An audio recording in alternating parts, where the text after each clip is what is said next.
Wayne Byer is a retired attorney from North Conway. He has previously served in Republican administrations. He volunteered for the Republican Party in the 2022 midterms. He voted for you in 2020. What's your question for the president, Wayne?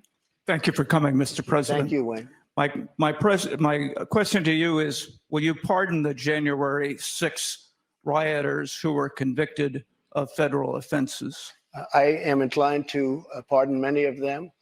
I can't say for every single one, because a couple of them probably they got out of control. But, you know, when you look at Antifa, what they've done to Portland, and if you look at Antifa, look at what they've done to Minneapolis and so many other places. Look at what they did to Seattle and BLM. Many people were killed. These people, I'm not trying to justify anything, but this is because the police, and I was there, I covered the George Floyd protests on the ground, and this is what the corporate media on both sides don't tell you. The cops in all these situations escalated violence.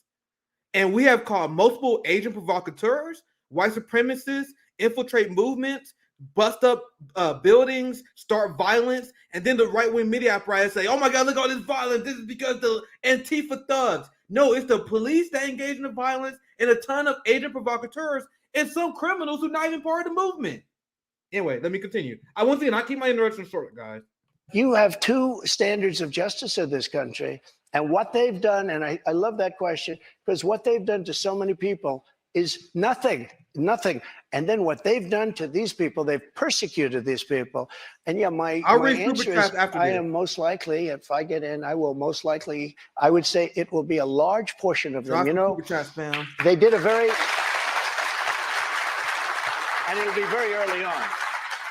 And they're living in hell right now. So when it comes they're to living pardons, in hell, and they're policemen, and they're firemen, and they're soldiers, and they're carpenters and electricians, and they're great people. Many of them are just great people. Mr. President, one of the people who was convicted was a former policeman, but he was convicted of attacking a police officer, I should note. But when you said you are considering pardoning a large portion of those charged with crimes on January 6th, does that include the 4 Proud Boys members who were charged and convicted of seditious conspiracy? I don't know. I'd have to look at their case, but I will say in Washington, D.C., you cannot get a fair trial. You cannot. Just like in New York City, you can't get a fair trial either.